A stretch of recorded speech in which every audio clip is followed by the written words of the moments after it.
वालेकुम प्यारे बच्चों, मैं हूं आपका टीचर सर एहसान। मैं आपको पढ़ा हूँ सोशल स्टडी। तो प्यारे बच्चों, अगर बात करें सोशल स्टडी की तो क्या होती है प्यारे बच्चों, तो कहेंगे हम the study of man and it's environment. इंसान और इंसान से जुड़े माशरे के बारे में मालूमात हासिल करना क्या कहलाता है, माशरती उलूम कहलाता है। तो प्यारे बच्चों, क्लास 7 का हम दूसरा चैप्टर स्टडी कर रहे थे, जिसमें हमने 6 लेक्चर मजीद जो है वो पढ़ लिए हैं। आज जो है मजीद 7वां लेक्चर स्टडी करने जा रहे हैं, उसके मालूमात हासिल करने जा रहे हैं। ठीक है, तो ये हमारा इस चैप्टर का आखिरी टॉपिक है। इसके बाद हमारा चैप्टर क्या हो जाएगा, एंड हो जाएगा। उसके बाद हम नया चैप्टर स्टार्ट करेंगे। तो प्यारे बच्चों, आज जो हमारा लास्ट टॉपिक है उसका नाम है सनत व मईशत में, उसका नाम है पाकिस्तान में सनतों को दरपेश मसाइल।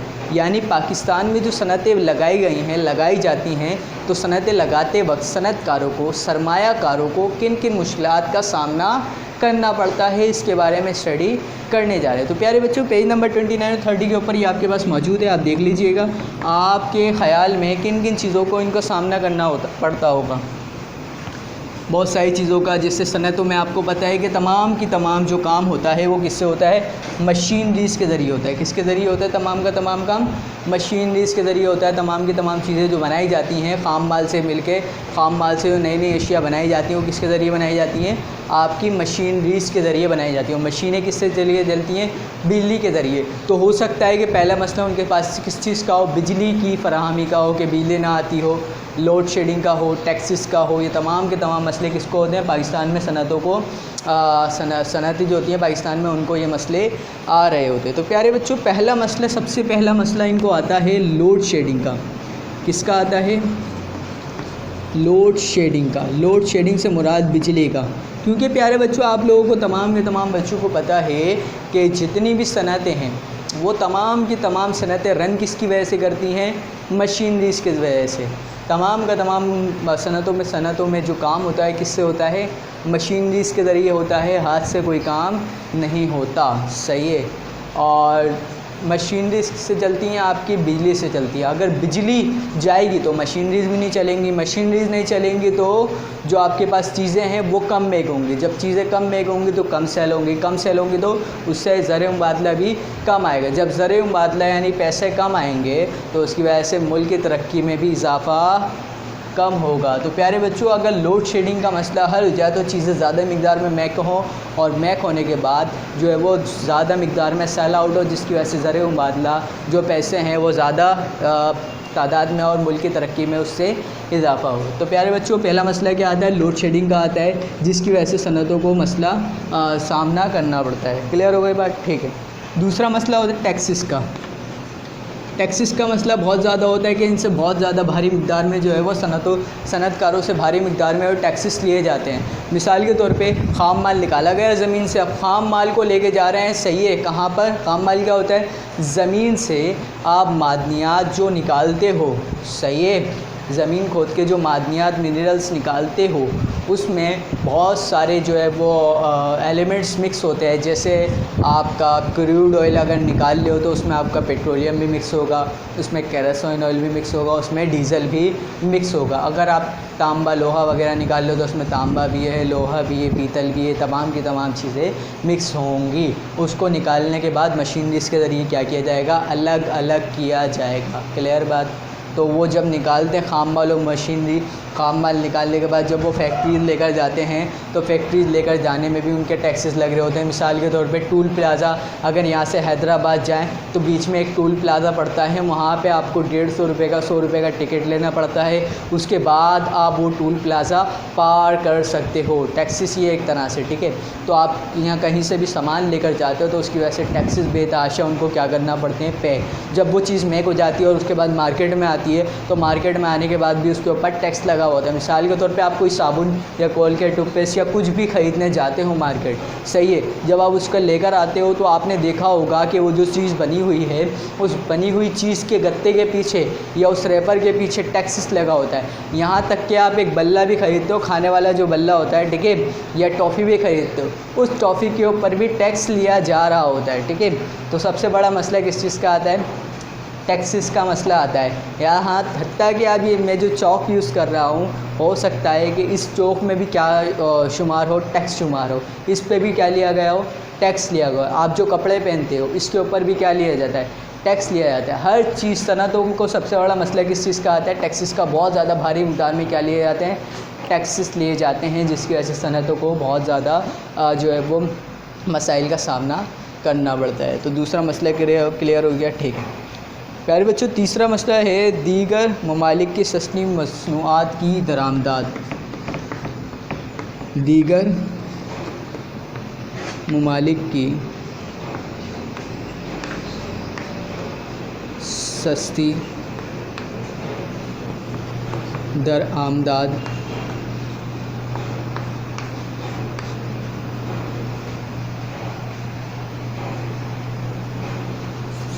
सस्ती मसनूआत की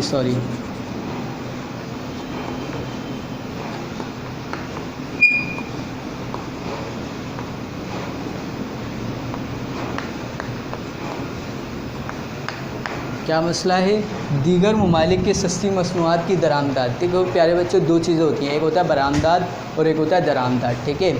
दरामदाद का मतलब दूसरे ममालिक जो है वो हमसे क्या चीज़ लेते हैं, इंपोर्ट करते हैं, सही है।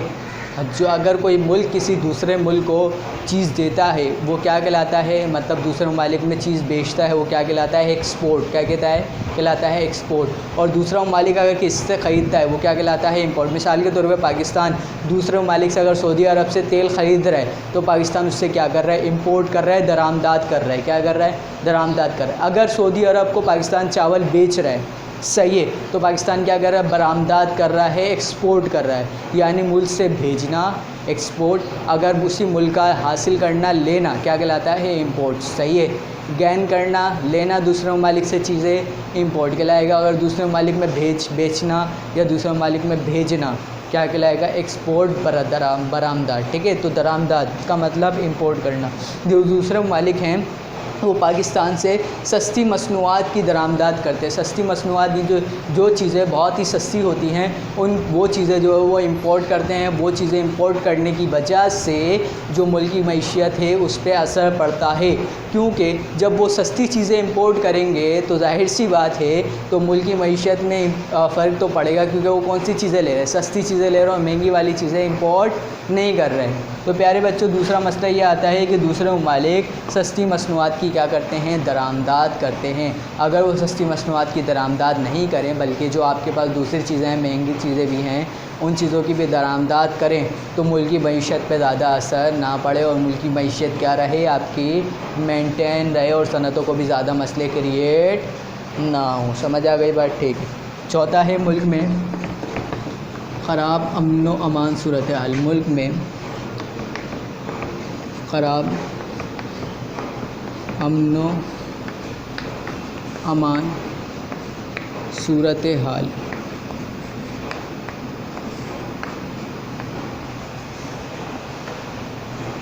प्यारे बच्चों, ये जो मुल्क में ख़राब अमन व अमान सूरत हाल होती हैं, ये भी जो है वो मुल्क की सनतों की तरक्की में रोकने में अपना किरदार अदा करती है। क्योंकि प्यारे बच्चों, जब हड़ताल वगैरह होती है, हड़ताल होने की वजह से सब कुछ बंद करवा दिया जाता है।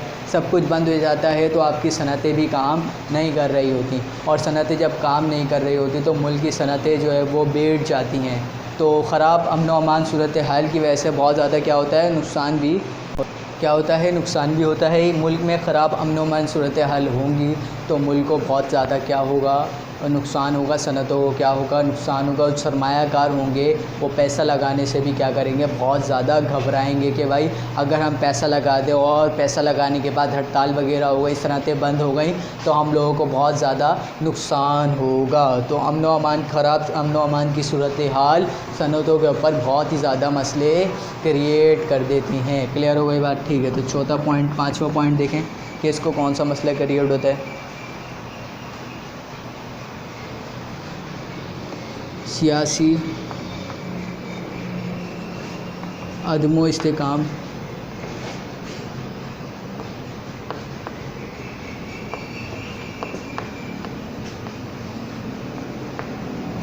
और अमन व अमान की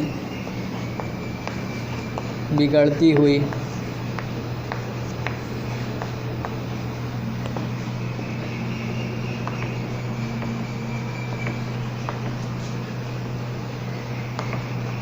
सूरत हाल। प्यारे बच्चों, सियासी अदम इस्तेकाम और अमन व अमान की बिगड़ती हुई सूरत हाल के बारे में जो है वो आपको ये भी जो है वो आपके सनतों में जो है वो सनतों में जो है वो रुकावट के बाइस बनती है। मिसाल के तौर पे अगर जो है वो सियासी तौर पर अदम इस्तेकाम तौर पर जो है वो मुल्क में जो है वो मुल्क को जो है मसले के, ठीक है। तो प्यारे बच्चों, ये भी पॉइंट है कि इसकी वजह से जो है पाकिस्तान की सनतों को बहुत ज़्यादा मसले क्रिएट होते हैं कि सियासी अदम इस्तेकाम और अमन व अमान की सूरत बिगड़ती हुई सूरत हाल।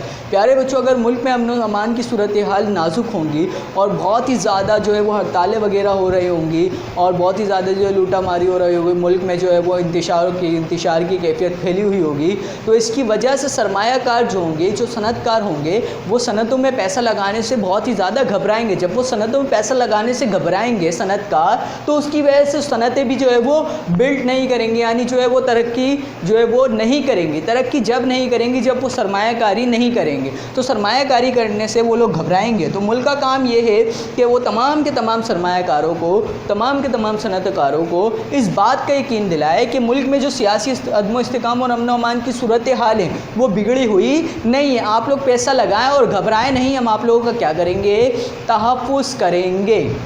तो ये जो सियासी अदम इस्तेकाम और अमन व अमान की सूरत हाल हैं, ये भी सनतकारों को और जो आपके सरमायाकार होते हैं इनको भी जो है वो पैसा लगाने पे जो है वो आमादा नहीं करती, और जो पैसा लगाने से बहुत ज़्यादा डरते हैं कि अगर हम पैसा लगाएं उसकी वजह से अमन व अमान की सूरत हाल बिगड़ गई, हड़ताल वगैरह होगा और सब कुछ बंद कर दिया गया, जो हमने इन्वेस्ट किया है वो हमारा क्या हो सकता है, डूब सकता है। तो इसकी वजह से वो घबराते हैं, सनतों को इसकी वजह से भी बहुत ज़्यादा मसले क्रिएट होते हैं। तो प्यारे बच्चों, हमने स्टडी कर लिया कि पाकिस्तान में सनतों को मसले कौन कौन से क्रिएट होते हैं। तो प्यारे बच्चों, अब हम स्टडी करने जा रहे हैं कि पाकिस्तान में सनती तरक्की को किस तरह से फ़रोग़ दिया जाता है। तो पेज नंबर 29 देख लीजिए। पाकिस्तान में सनती तरक्की के फ़रोग़ के लिए तजावीज़ के कौन कौन से जो है वो तरीके पाकिस्तान में सनती तरक्की के बाइस बन सकते हैं। पहला, ऐसी हुकूमती पॉलिसियाँ वज़ा की जाएँ कि गैर मुल्की बरामदात में इजाफ़ा मुमकिन हो, यानी ऐसी पॉलिसियाँ बनाई जाएँ, ऐसी पॉलिसियाँ बनाएँ जिसकी वजह से जो गैर मुल्की हैं बरामदात में इजाफ़ा हो, यानी जो गैर मुल्की दूसरे मुल्क वाले लोग हैं वो हमसे ज़्यादा तादाद में जो चीज़ें हैं वो एक्सपोर्ट करें, यानी हमसे जो है वो चीज़ें ज़्यादा तादाद में जो है वो इंपोर्ट करें, हमसे हासिल करें। यानी ऐसी पॉलिसियाँ बनाएं जिसकी वजह से दूसरे ममालिक हैं वो हमसे ज़्यादा तादाद में क्या करें, चीज़ें इंपोर्ट कर सकें, बरामदात जो है वो उनकी हो सके। दूसरा पॉइंट, अशिया सर्फ और दीगर मसनूआत के मयार पर हुकूमती सतह पर जोर दिया जाए ताकि बैरूनी मंडियों में पाकिस्तानी मसनूआत की खपत ज़्यादा हो और कीमती ज़र मुबादला हासिल हो। तो प्यारे बच्चों, कह रहे हैं कि यहाँ पे जो सनतों में चीज़ें बनाई जाती हैं उन तमाम की तमाम चीज़ों को हुकूमती सतह पे वज़ा किया जाए, यानी उसकी नुमाइश की जाए। तो प्यारे बच्चों, एक मिसाल देता हूँ मैं छोटी सी। अब बकरा ईद आने वाली है कि मिसाल के तौर पे अब गायें लेकर आप बहुत सारी गायें लेके आए और गायें लाने के बाद अपने बाड़े में आपने बांध दी। अब आप किसी को भी ना बताओ, उसकी नुमाइश ना करवाओ, तो क्या वो गायें जो आप लेकर आए, जो आप काउस लेकर आए, क्या वो सेल हो जाएंगी? आप नुमाइश नहीं करवा रहे हो, किसी को नहीं बता रहे हो, किसी को शो भी नहीं करवा रहे हो कि हम गायें लेकर आए हैं, आपने बांध के रखी हुई अपने बाड़े में, क्या वो सेल हो जाएंगी? बआसानी सेल हो जाएंगी? नहीं हो सकती ना।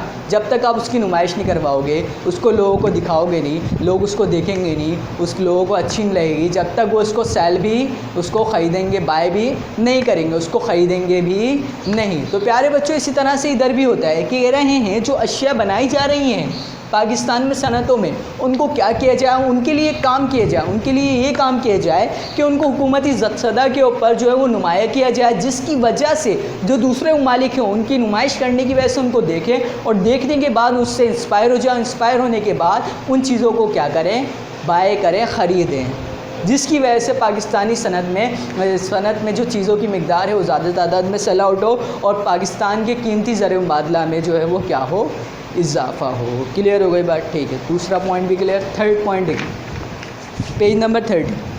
दुनिया भर में पाकिस्तानी मसनूआत की नुमाइशें मुनक्किद की जाएँ ताकि बरामदात में इजाफ़ा और सनतों को फ़रोग़ मिले। तो प्यारे बच्चों, जैसा मैंने आपको अभी गाय वाली मिसाल दी, बिल्कुल वही गाय वाली मिसाल इधर जो है फ़िट करती है कि आप जब तक जो है वो सनतों में जो चीज़ें बनाई जाती हैं अगर उनकी नुमाइश नहीं करेंगे, तो जब तक आप नुमाइश नहीं करेंगे तो जब तक के लिए आपकी जो आपने सनतों में चीज़ें बनाई हैं आपकी वो ज़्यादा तादाद में बिक भी नहीं सकेंगे, क्योंकि आप जिस चीज़ की नुमाइश करते हो, आप जिस चीज़ को दिखाते हो, वही चीज़ आपकी क्या होती है, सेल आउट करती है। मिसाल के तौर पे आप एक कपड़े की दुकान पे गए, एक उसने जो है वो सामने लटकाई हुई है पैंटें शर्टें जो है वो सामने जो है वो लटकी हुई हैं, और कुछ पैंटें जो है वो उसके पीछे छुपी हुई हैं, उसने जो है वो अंदर ड्रेसिंग में रखी हुई हैं। अब वो पैंटें और शर्टें वो दिखा नहीं रहा, जो सामने लगी हुई हैं तो खाली उसको ही लोग पसंद करेंगे, उसको ही लोग ख़रीदेंगे। अगर वो उसकी नुमाइश करेंगे, लोग उसको पूछेंगे, देखेंगे, तो उसके बाद उनको पसंद आएगी तो उसको सेल करेंगे ना। इसी तरह से कह रहे हैं कि सनतों में जो चीज़ें बनाई जाती हैं उनको ज़्यादा तादाद में नुमाइश किया जाए, मार्केटों में नुमाइश किया जाए, हुकूमती सतह के ऊपर नुमाइश किया जाए, जिसकी वजह से मार्केटों में और हुकूमती सतह के ऊपर जो है वो चीज़ें क्या कर सके, ख़रीद सके। क्लियर हो गई बात? ठीक है। पॉइंट नंबर 4, सनती लेबर की बेहतर कारकर्दगी के लिए तरबियती इदारे कायम किए जाएँ। सनती लेबर के लिए की बेहतर कारकर्दगी के लिए, यानी जो सनती लेबर है, सनत में काम करने वाले वर्कर हैं, उनके लिए जो है वो कारकर्दगी के लिए उनके लिए जो है वो एक तरबियती इदारा कायम किया जाए, जिसमें उनको तरबियत दी जाए, उनको ये बताया जाए कि आपको सनत में लेकर किस तरह से काम करना है। क्लियर हो गई बात? ठीक है। पॉइंट नंबर 6 देखें। 5, बैरूनी सरमायाकारी के लिए मुल्क में अदम तहफ़्फ़ुज़, अदम इत्मीनान की बजाय मजमूई तौर पर अमन व अमान की फ़िज़ा कायम की जाए।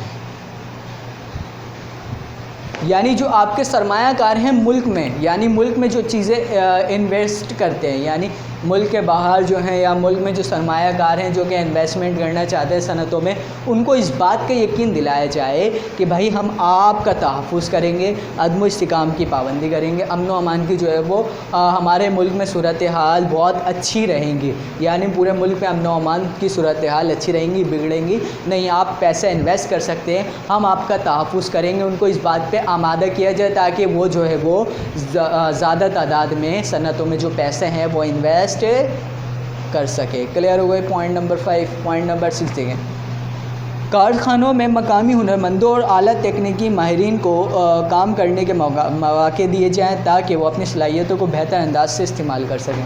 प्यारे बच्चों, कह रहे हैं कि मिसाल के तौर पे अब एक कंपनी है, एक कंपनी में अब होता क्या है आजकल के दौर में कि जिसको काम आता है अब वो इंटरव्यू देने के लिए जाता है, काम उसको आता है, इंटरव्यू देने के लिए जाता है। इंटरव्यू जब देता है वहाँ पर तो कहते हैं बिल्कुल ठीक है, परफेक्ट, आपने बिल्कुल सब कुछ सही किया। अब ठीक है, वो एक बंदा इंटरव्यू दे के चले आता है, उसको बोल देते कि भाई आप जो है वो 1 हफ़्ता वेट करें, आपके पास हमारी कॉल आ जाएगी, आपको फिर जो है वो काम के लिए बुला लिया जाएगा। ठीक है नहीं, फिर ना उसका जानने वाला रिश्तेदार आता है, वो इंटरव्यू वगैरह देता है, उसको काम नहीं आता, वो इंटरव्यू वगैरह देता है, उसको जो है वो काम पे लगा दिया जाता है। अब जो हुनरमंद था उसको निकाल दिया गया, जो उसका जानने वाला था उसको काम पे रख लिया गया। तो प्यारे बच्चों, ये काम क्या सही हुआ जो आजकल हो रहा है फैक्ट्रियों में? बिल्कुल गलत है। तो प्यारे बच्चों, कह रहे हैं इसमें जो आपके काम हुनरमंद लोग हैं जिनको काम आता है, उन लोगों को उनके कारखानों में उनके काम के मुताबिक रखा जाए। मिसाल के तौर पे एक कारपेंटर है तो उसको कारपेंटर की फील्ड में एक अच्छे मकाम के ऊपर रखा जाए अगर उसको काम आता है। अगर काम नहीं आता तो उसको निकाल दिया जाए, क्योंकि वो किसी काम का नहीं है। जिसको काम आता है उसको रखा जाए। तो प्यारे बच्चों, ऐसे कह रहे हैं कि कारखानों में अगर हम हुनरमंद लोगों को रखेंगे जिनको काम आता है, और इसके अलावा जो माहिर हैं, तकनीकी माहिरीन हैं, अगर उनको काम आता है तो वो अपनी सलाहियतों के लिहाज से उसमें फील्ड में ज़्यादा बेहतर काम कर सकते हैं। मिसाल के तौर पे एक छोटी सी मिसाल देता हूँ। एक बच्चे को जो है मैथ अच्छी आती है और एक बच्चे को ड्राइंग अच्छी आती है। अब दोनों बच्चे बैठे हुए हैं, अब मैं जिसको मैथ अच्छी आती है उसको बोलूँ कि भाई तुम ये वाली तस्वीर बहुत खूबसूरत करके बनाओ, क्या वो बना लेगा? नहीं बना सकता। अब जिसको ड्राइंग अच्छी आती है उसको मैं बोलूँ भाई मैथ का जो ये वाला क्वेश्चन है आप सॉल्व करके बता दो मुझे ज़रा, क्या वो सॉल्व कर देगा? बात सारी नहीं कर सकता ना, क्योंकि दोनों की अपनी अपनी सलाहियतें हैं। जो बच्चा जिस चीज़ में माहिर है वो उसके लिहाज से बेहतर तरीके से काम अंजाम दे सकता है। यानी इसमें भी कह रहे हैं जो जिस चीज़ के लिहाज से बेहतर है वो अपनी सलाहियतों के लिहाज से उसमें काम जो है बआसानी कर सकता है। उनके हुनर के लिहाज से उनके काम को मैनेज किया जाए ताकि वो अपनी सलाहियतों के लिहाज से बहुत अच्छा काम करे। जब ऐसा काम होगा ना, मुल्क ज़्यादा तरक्की करेगा। मुल्क को अगर तरक्की करवानी है, आपका चाहते हैं कि मुल्क तरक्की करे, तो आपको क्या काम करना पड़ेगा कि सनतों में ऐसे लोगों को रखा जाए जिनको काम आता है, जो जिस काम को जानते हैं, उनकी सलाहियतों के मुताबिक उनको उस फील्ड में डाला जाए। एक कारपेंटर है तो कारपेंटर की फील्ड में जाए, एक दर्जी है तो दर्जी की फील्ड में जाए, उनको मुख्तलिफ फील्ड में ना डाला जाए। आपके अंदर भी जो काबिलियत मौजूद हो, आप भी उस फील्ड के मुताबिक काम करें, ज़बरदस्ती कोई काम नहीं करें। ठीक है, आपका जिस चीज़ में इंटरेस्ट है उस चीज़ में आए ताकि आप उससे दूसरों को, लोगों को फ़ायदा पहुंचा सकें। क्लियर हो गई बात? ठीक है, तो पॉइंट नंबर 7 देख लीजिए। मुल्क में बुनियादी ढांचे की फराहमी मसलन सड़कों, ज़राए आमदोरफ्त, ज़राए अबलाग, तवन्नाई के वसाइल जैसे पानी, बिजली और गैस की बिला तातुल फराहमी को मुमकिन बनाया जाए। तो प्यारे बच्चों कह रहे हैं कि मुल्क में जो बुनियादी ढांचा है, जैसे आपकी सड़कें, बुनियादी ढांचा यानी मुल्क की जो शक्ल बनाता है, मुल्क का जो आपको बताता है कि आपका मुल्क कैसा है। मिसाल के तौर पे सड़कें हो गई आपके ज़राए आमदोरफ्त का हो गया, यानी आपका सामान ले जाने और लाने का जो रास्ता है वो हो गया। ठीक है, इसके अलावा आपका ज़राए इब्लाग हो गया, कम्युनिकेशन का तरीका हो गया। ठीक है, इन तमाम की तमाम तमन्नाई के वसाइल हो गए, पानी, बिजली, गैस, इन तमाम की तमाम फराहमी को बआसानी मुमकिन बनाया जाए, उनको बिला तातुल यानी बग़ैर छुट्टी के, तातुल यानी छुट्टी के, यानी बग़ैर छुट्टी के जो है वो मुमकिन बनाया जाए और बहुत ही ज़्यादा तादाद में जो है वो उनकी फराहमी की जाए। जिसकी चीज़ की, बिजली की, गैस की, पानी की, इन चीज़ की पाकिस्तान में बहुत ही ज़्यादा शिद्दत से कमी है। बिजली की, गैस की और पानी की बड़ी तादाद में इनकी जो है वो मसले क्रिएट हो रहे होते हैं। कभी गैस नहीं आती, कभी पानी नहीं आता, कभी बिजली नहीं आती। बिजली का तो ज़्यादातर जो है वो मसले जो है वो रहते हैं। तो इनकी जो है बिला तातुल जो है वो बिला तातुल जो इनकी फराहमी की जाए। सही है, अगर ऐसा होगा तो आपकी सनतें जो है वो ज़्यादा जो है वो काम कर सकती हैं। क्योंकि प्यारे बच्चों, आप लोगों को पता है कि सनतें किससे चलती हैं। आपकी सनतें चलती हैं, आपकी किससे चलती हैं? बिजली से चलती हैं। सनतें मशीनें से चलती हैं और मशीनें किससे चलती हैं? बिजली से। अगर बिजली नहीं आएगी तो आपकी मशीनरी भी नहीं चलेंगी और जो सनतें हैं वो भी वर्क नहीं करेंगी। तो पॉइंट नंबर 8 देख लीजिए जल्दी से। मुल्क भर में ज़रई कुदरती वसाइल के लिहाज से मुख्तलिफ़ सनती जोन्स बनाए जाएँ ताकि ख़ाम माल का ज़्यादा बेहतर इस्तेमाल मुमकिन हो। प्यारे बच्चों कह रहे हैं कुदरती वसाइल के लिहाज से, यानी ख़ाम माल जो आपका निकाला जाता है उसके लिहाज से मुख्तलिफ़ जोन्स बनाए जाएँ। मिसाल के तौर पे एक जोन बना दिया जाए क्रूड ऑयल का कि भाई यहाँ पे तमाम का तमाम क्रूड ऑयल लाया जाएगा, उससे जो है वो केरोसिन ऑयल अलग किया जाएगा, डीजल अलग किया जाएगा और पेट्रोल अलग किया जाएगा। उसके बाद मुख्तलिफ़ जो है वो शेप में उनको मुख्तलिफ़ जो है वो अलग अलग डब्बे में रखा जाएगा और अलग अलग जो है वो अलग अलग करने के बाद जो है वो अलग अलग जगहों पर जाके उसको एक्सपोर्ट किया जाएगा। तो प्यारे बच्चों कह रहे हैं जो आप ख़ाम माल निकालते हैं उसके मुख्तलिफ़ किस्म के जोन्स बनाए जाए। मिसाल के तौर पे क्रूड ऑयल का अलग जोन हो जाए, आपका कोयल निकाला जा रहा है उसका अलग हो जाए, आपका जो है वो तांबा, पीतल, ये तमाम चीज़ें निकाली जा रही हैं, इसका अलग जोन्स बना दिया जाए। और जोन्स भी जो है वो आपके ख़ाम माल के नज़दीक ही बनाए जाए। मिसाल के तौर पर आपका जो ख़ाम माल निकाला जा रहा है उस ख़ाम माल के नज़दीक आप क्या बनाएं? जोन्स बनाएं, ताकि आपको सामान लेकर जाने और वहाँ से दूसरी जगह एक्सपोर्ट करने में आसानी के फराहम हो। क्लियर हो गई बात? ठीक। तो पॉइंट नंबर 9 देख लीजिए। सनतकारों से महासिल की वसूली में आसानी फराहम की जाए। महासिल यानी टैक्सेस, यानी जो सनतकार हैं उनसे टैक्सेस की वसूली में आसानी फराहम की जाए कि भाई आपसे टैक्स इतना बुनियाद पे लिया जाएगा, इन चीज़ों पे लिया जाएगा और थोड़ा कम लिया जाएगा। उनको टैक्सेस में ज़्यादा परेशानी का सामना नहीं करवाया जाए, बल्कि उनसे टैक्सेस में क्या की जाए? आसानी फराहम की जाए। क्लियर हो गई? ठीक है। पॉइंट नंबर 10, सनती पॉलिसियाँ ऐसी वज़द की जाए जिसके नतीजे में आइंदा बरसों में सनती रोज़गार में इजाफ़े के इम्कानात सामने आएँ और मुल्की आबादी सनत से वाबस्ता होकर इस शोबे की तरक्की में अपना किरदार अदा करें। प्यारे बच्चों कह रहे हैं कि ऐसी पॉलिसियाँ बनाई जाएँ, ऐसी पॉलिसियाँ बनाई जाएँ जिसकी वजह से जो आने वाला वक्त है उन वक्तों में, अभी जो चल रहा है उसको छोड़ दिया जाए, आने वाले जो वक्त है उन वक्तों में जो आपके बेरोज़गार लोग हैं उनको रोज़गार का मौक़े फ़राहम हो, और मौक़े फ़राहम होने के साथ साथ वो इस फील्ड से बहुत ज़्यादा वाबस्ता हो जाएं, और वाबस्ता होने के बाद आपकी जो सनतें हैं बहुत ही ज़्यादा तादाद में तरक्की करें। क्लियर हो गई बात? ठीक है। और इसके साथ साथ एक इम्पॉर्टेंट बात, और वो इम्पोर्टेंट बात ये है कि आप ऐसी जगह पे सनतें लगाएं जहाँ पर आपको उससे फ़राहमी आसान हो सके। मिसाल के तौर पे आपका ख़ाम माल जैसे निकल रहा है, उसके नज़दीक ही आप क्या लगा दें, सनत लगा दें। अगर आपको सनत ऐसी जगह लगानी है, आपको जो है दूसरे ममालिक में समंदर से जो है वो चीज़ें एक्सपोर्ट करनी है, सी से जो है वो चीज़ें एक्सपोर्ट करनी है दूसरे ममालिक में, तो आप जो है वो किसी बंदरगाह के करीब जो है वो सनत लगाएं, ताकि वहाँ से बने चीज़ और बनने के बाद हाथ क्या शिप में आए, और शिप में आने के बाद दूसरे ममालिक में एक्सपोर्ट हो जाए। ऐसा नहीं करना कि आपको चीज़ समंदर से जो है वो चीज़ों को एक्सपोर्ट करना है और आपने सनत लगाई है किसी जो है वो बिल्कुल किसी जो है वो रेगिस्तानी इलाके में, जहाँ पे दूर दूर तक जो है वो समंदर का नामो निशान नहीं है। फिर 2-3 दिन तक जो है वो उधर से बंदरगाह के करीब पहुँच रहे हैं, उसके बाद चीज़ें एक्सपोर्ट करवा रहे हैं। नहीं, ऐसा नहीं हो। आपको अगर समंदर के ज़रिए चीज़ें एक्सपोर्ट करनी है तो आप उस सनत को समंदर के करीब, बंदरगाह के करीब लगाएं, ताकि आपको चीज़ें जो एक्सपोर्ट करने में क्या हो, आसानी फराहम हो। तमाम बच्चों को ये बात क्लियर हो गई? ठीक है। लास्ट पॉइंट देख लें, आखिरी पॉइंट।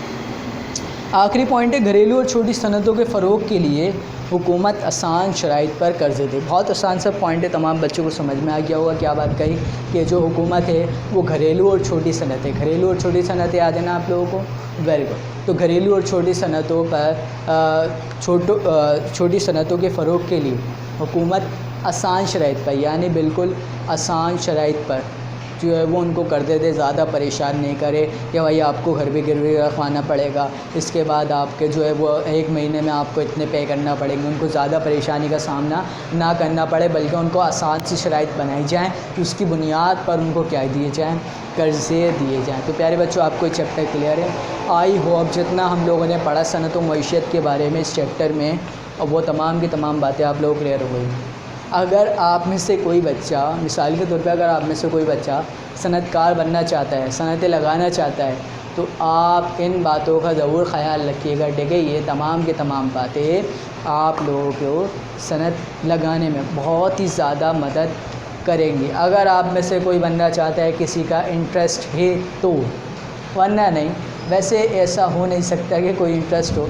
अगर इंटरेस्ट है सनत लगाने में किसी का, तो वो इस चीज़ों को चाहता है कोई सनतकार बनना, तो वो इन चीज़ों को जो मद्देनज़र रख कर चीज़ें जो है वो अपनी जो सनत है वो लगा सकता है, जितना हमने इस चैप्टर में पढ़ा। तमाम बच्चों को बात क्लियर हो गई? ठीक है। तो इसको कॉपी कर लें जल्दी से आप लोग। ठीक है, कॉपी कर लिया आप लोगों ने? सही। तो इसे रब कर देते हैं हम। आई होप तमाम की तमाम बातें आज हमने जो पढ़ी हैं, सनत को जो मसले क्रिएट दरपेश मसाइल आते हैं, वो इनकी रोकथाम के लिए क्या काम कर सकते हैं, वो तरक्की के लिए क्या काम कर सकते हैं, वो तमाम बातें आपको क्लियर हो गई होंगी। आई होप जो हमने पूरा चैप्टर पढ़ा सनत व मईशत के बारे में, आपको ये भी क्लियर हो चुका होगा सनत क्या होती है, मईशत क्या होती है, ये भी क्लियर हो चुका होगा। अगर आपसे अगर कोई पूछे तो आप उसको बता सकते हैं कि सनत क्या होती है, मईशत क्या होती है। ठीक है। सो अब आप लोग क्लास वर्क की उसके नेक्स्ट पेज के ऊपर हेडिंग डालें, उसके बाद जो आज डेट है वो डालिए, और ख़ाली जगह पुर करे की हेडिंग डालें, ख़ाली जगह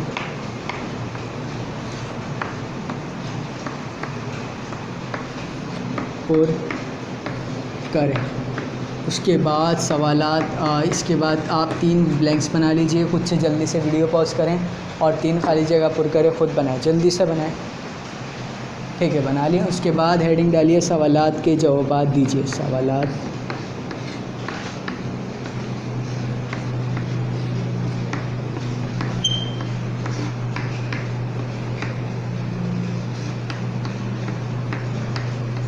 पहला सवाल,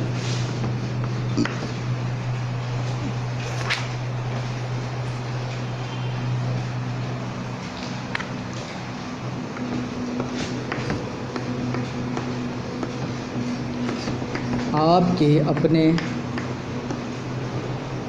इलाके में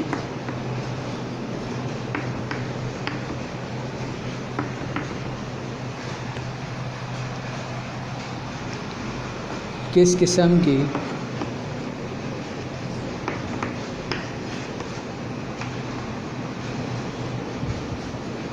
सनतों के फ़रोग़ के इम्कानात हैं। सनतों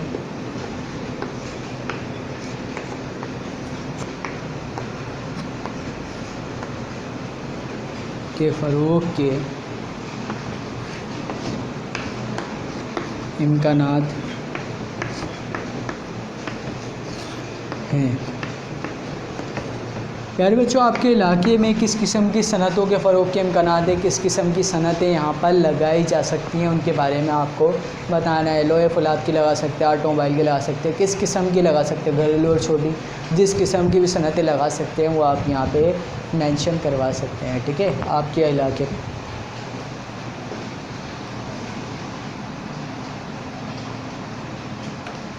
दूसरा सवाल, पाकिस्तान में,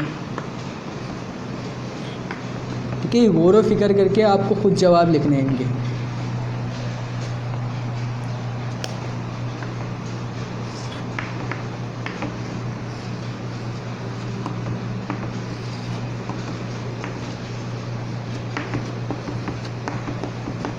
पाकिस्तान में मजमूई तौर पर किस दर्जे की सनतों के इम्कानात मौजूद है, के इम्कानात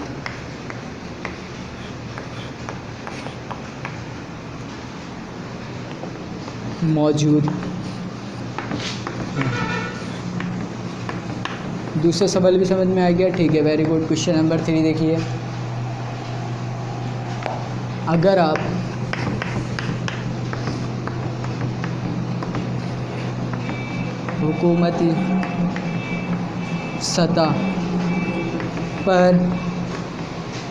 हुकूमती सतह पर सनतों में बेहतरी लाना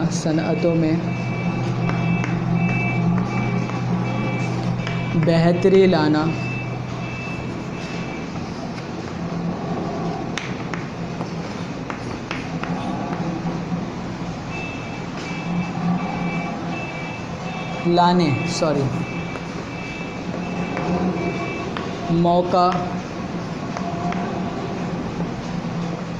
मिले तो आप क्या इक़दामात करेंगे? तो आप क्या इक़दामात करेंगे?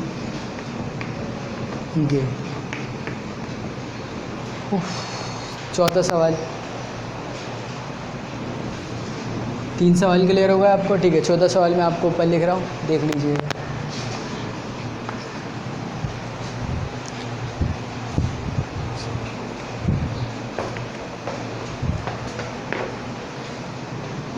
अगर आप बड़े होकर सनतकार बने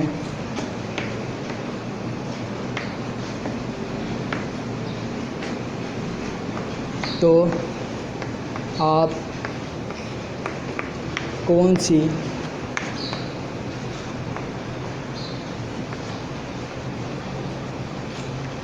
सनत से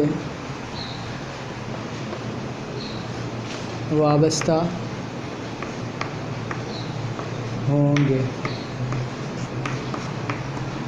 ठीक है, तीसरा सवाल क्या था आपके पास? अगर आप हुकूमती सतह पर सनतों में बेहतरी लाने का मौका मिले तो आप क्या इक़दामात करेंगे? यानी हुकूमती सतह पर आपको सनतों में जो है वो बड़े बन गए, आप बहुत बड़े ओहदे के ऊपर फ़ायद हो गए, आपको जो है वो ये मौका मिल गया कि आप सनतों में बेहतरी ला सकते हैं। तो आप सनतों में बेहतरी लाने के लिए क्या क्या इक़दामात करेंगे, वो आप इक़दामात बताएँगे। मिसाल के तौर पे कम्युनिकेशन के ज़रिए, कम्युनिकेशन को जो है वो कम्युनिकेशन का जो तरीका है उसको बेहतर बनाएंगे, ज़राए इब्लाग़ का और ज़राए आमदोरफ़्त का जो तरीका है उसको बेहतर बनाएंगे, सड़कें बहुत अच्छी बनवाएंगे, सनतों में सनतकारों को बहुत ज़्यादा आसानी के साथ पर जो है वो लोन दिलवाएंगे, बिजली की फराहमी को मुमकिन बनवाएंगे। जो जो आप काम कर सकते हैं वो आपको तमाम के तमाम काम यहाँ पे बताने हैं। ठीक है, और चौथा सवाल वैसे हो जाए, चौथा सवाल लिखें, अगर आप बड़े होकर सनतकार बने तो आप कौन सी सनत से वाबस्ता होंगे। आपको बताने अगर आप बड़े होकर सनतकार बनना चाहते हैं तो आप कौन सी सनत से वाबस्ता हो सकते हैं, कौन सी सनत से वाबस्ता, ऑटोमोबाइल की, लोहे फौलाद की, या फिर किस चीज़ की। जो सनत आपको बहुत ज़्यादा अच्छी लगती हो, चीनी की सनत, सही शक्कर सादी की, शक्कर जहाँ पे बनती है, चीनी बनती है ना गन्ने से, उसकी सनत हो गई। यानी आपको जो सनत बहुत ज़्यादा अच्छी लगती है आप जो है उस सनत में जा सकते हैं।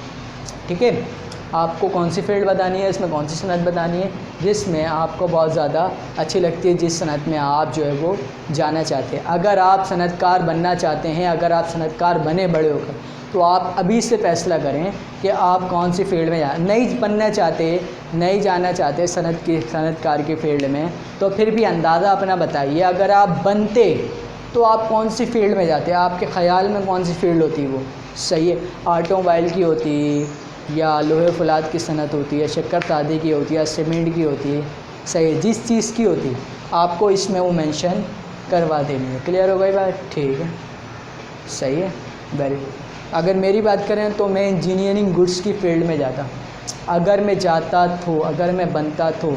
वैसे अगर मैं बनना चाहूँ तो मैं किसकी फील्ड में जाऊँगा, इंजीनियरिंग गुड्स की। अगर आप बनना चाहें तो आप इसके अंदर जिस फील्ड्स में जाना चाहें तो आप इसके अंदर मेंशन करवा दीजिएगा। ठीक है, तो आप तमाम बच्चे काम करिए, तमाम बच्चे अपना ख्याल रखिए। अल्लाह हाफिज़। इसके बाद हम नया चैप्टर लेके आएंगे, तीसरा चैप्टर स्टार्ट करेंगे जिसमें हमें और ज़्यादा मज़ीद मालूमात हासिल होंगी। तमाम बच्चे अपना ख्याल रखें। अल्लाह हाफिज़।